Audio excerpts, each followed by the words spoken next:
darling. Don't darling it. We're taking this too far. We're really taking it too far. It's not up to this.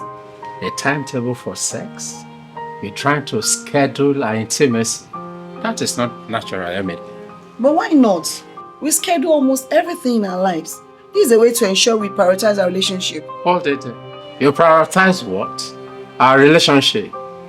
And so I have to... Oh, Jesus. Are you listening to yourself? You are making me to feel like a stranger. But John, you're not being fair. I've always told you, I'm not always in the mood. But your constant pressure is making it worse. Not always in the mood.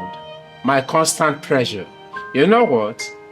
Any man that you tell that is a code for I no longer love you.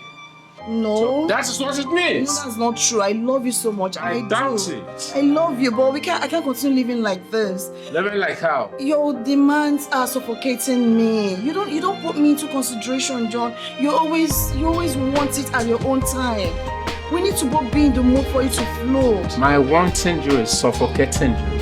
When last did we meet? We've been married for 10 years. In a month, I can count the number of times we met. In a year, and in 10 years, I now ask a simple question. When last did we meet? No, a simple question. I said, when last did we meet? Now, you're not always in the mood. Sex is food. If you don't know, I'm telling you that.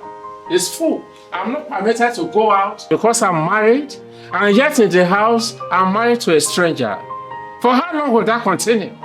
A woman that is looking for a child does not even wear pants. But for you, I have to be begging you. You're supposed to be running after me, asking me to make love to you. Now you're blaming me. I don't blame you. You know that hurt. I'm sorry. But you didn't need to bring that into it. What is this? You didn't need to bring that. Is it my fault? It's not my fault. I'm not pregnant yet. I'm trying my best. You are making me to regret marrying you, if I must confess. Has it gotten to that? It has gotten to that. You know what? I need a divorce. What? Yes, I need a divorce. Why? In 10 years, how many times have we met? No issue, not nothing. You've not been pregnant from morning till night. Or somebody that is looking for a child, will she be wearing pants or something? You are demanding for time to why you should be running after me and begging me to make love to you all the time. That hurts. It hurts. I apologize, but the truth is I cannot continue like this. Bring that into it. You know it's not me. It's not my fault. So whose fault? Why are you asking for divorce? Don't blame the devil. Nothing to that. Don't blame the devil. You know, I've said it. I need a divorce. Darling. Yeah, don't darling me. Oh my God.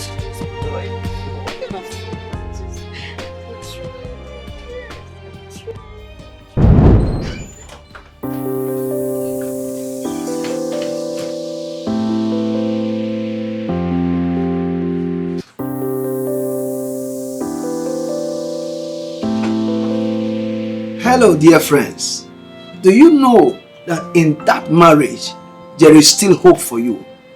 Because many give up too quickly, all because of the challenges that they face in their relationship, especially when it comes to their intimacy matters.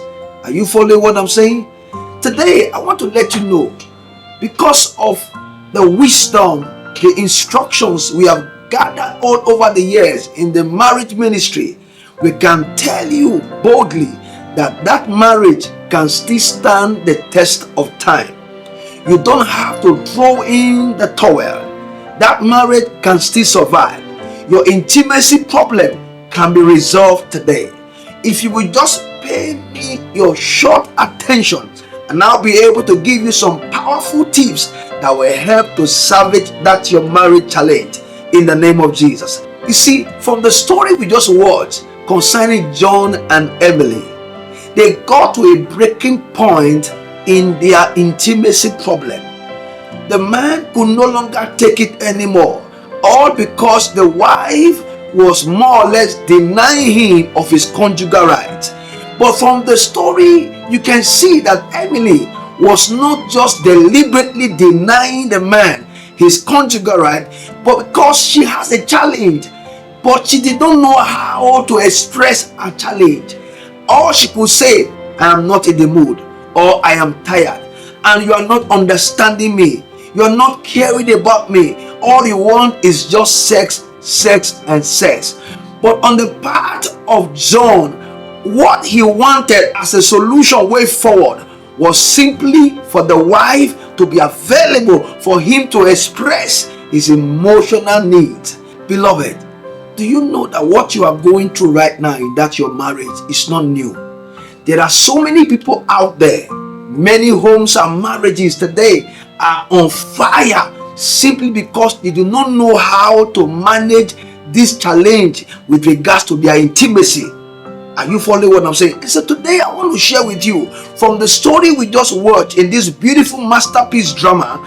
I'm going to share with you 3 powerful keys that have been proven and tested over the years, and it has brought solution to that home, to that marriage that was about to collapse. Number 1, communication. Beloved, do you know that the power of communication cannot be overemphasized? If you will communicate effectively, you will be able to provide solution to your own problem. It is not just about saying something, it is about how you say it, when to say it. That is what gives you the leverage that is needed for you to properly communicate to your spouse and be able to get yourselves understood, and then at the end of the day you will find a solution to whatever challenge that is bedeviling your intimacy life. Number 2, embrace the wisdom of intimacy beyond sex. You see, sex is an act, but there are so many aspects of intimacy that is not all about sex, but eventually it can all gravitate towards enjoying a beautiful intimacy that leads to sex. Are you following what I'm saying? You see, when John and Emily began to quarrel and debate, you will notice that John did not understand the love language of Emily. John did not know exactly what Emily was going through. All he wanted was simply, I want sex. I want sex. Give me sex. And because he was not getting it, he was not taking any time to look at his wife to find out what is going on with my wife. What has actually been the problem that is now bedeviling us, not allowing us to have a proper intimacy in this marriage.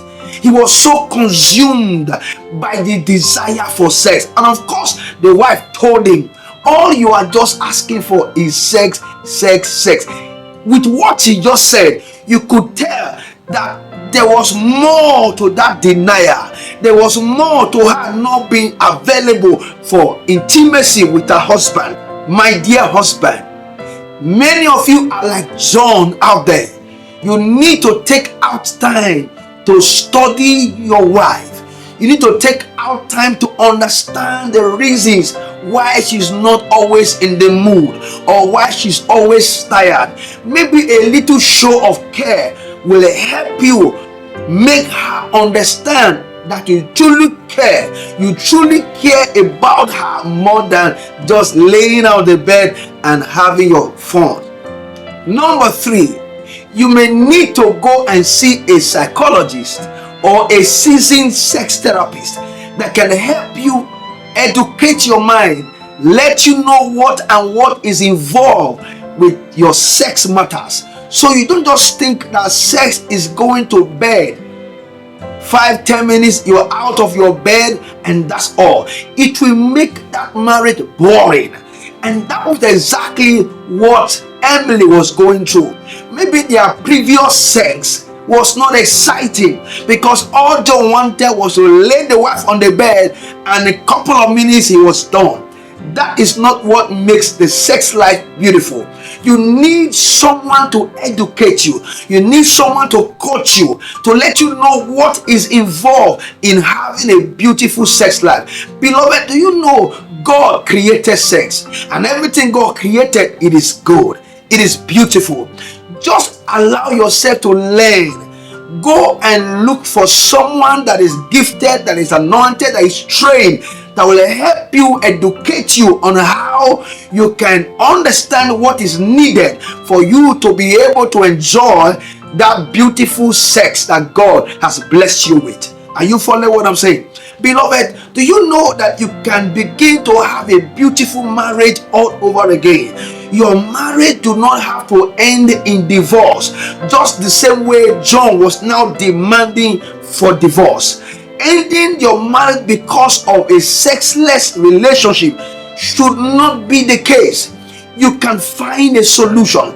If you need someone to talk to you, if you need someone to advise you, if you need someone to counsel you, by the grace of God, we are here. Our numbers are on the screen. Your home can be salvaged. That marriage can still become beautiful.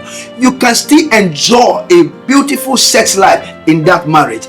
Don't give up on yourself. Don't quit like John. There is hope for you. Beloved, let me quickly just summarize all I've been trying to communicate to you. Number one, you must learn to communicate openly and honestly with your spouse. That way, you will be able to feel each other's vibes and be able to understand what needs to be done. Number two, seek the help of a therapist or a counselor or even a sex therapist that will know how to guide you into resolving the challenges that you are going through. And then number three, you must know that sex is not just about the act. There are so many other things that gravitate towards the actual sex. You must know how to understand yourselves so that you will not struggle in that area of your intimacy.